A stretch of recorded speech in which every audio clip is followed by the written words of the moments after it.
भारत माता की श्री राम जय श्री राम। হয়েছে সঙ্গে সঙ্গে দেখলাম 5-6 জন বাহিনী হেঁটে হেঁটে চলে এলো তাদের দিকে তাকিয়ে, মানে কিরে বিজেপির মিটিং শুনছিস? তোরা তো চাকর আমাদের, তোদের তো স্বাধীন মত নেই, তোরা আবার বিজেপির মিটিং কি শুনবি?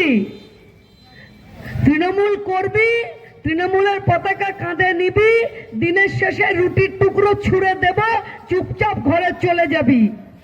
এই তো অবস্থান, এই তো ভূমিকা। আর ওখানে দেখলাম তৃণমূলের প্রার্থী বলছেন আমরা সৎভাবে রাজনীতি করি। কি বলবো বলুন তো?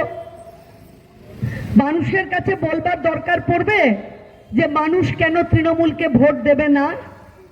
তৃণমূলকে ভোট দেওয়া মানে 26,000 চাকরি বাতিল হয়ে গেল যে কারণে, যেভাবে ঠান্ডা ঘরে চাকরি চুরি হলো, যেভাবে বান্ধবীর বাড়ি থেকে কোটি কোটি টাকা উদ্ধার হলো, যেভাবে কানে দুল লাল চুল যুবক তৃণমূল কুন্তল বাবু জেলখানায় রয়েছে, যেভাবে বালুবাবু জেলখানায় রয়েছে, যেভাবে আমরা অপেক্ষায় রয়েছি ইডি সিবিআই আরো না জানি কি কি কাকে কাকে গারদের পিছনে নিয়ে যায় তা দেখার অপেক্ষায়, যে শাসক মানে দুর্নীতি।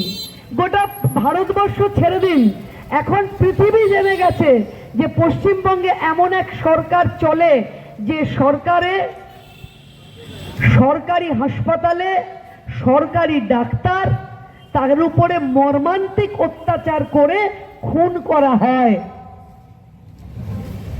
এই এলাকার মানুষকে বলতে হবে যে তারা কেন আর তৃণমূলকে ভোট দেবে না।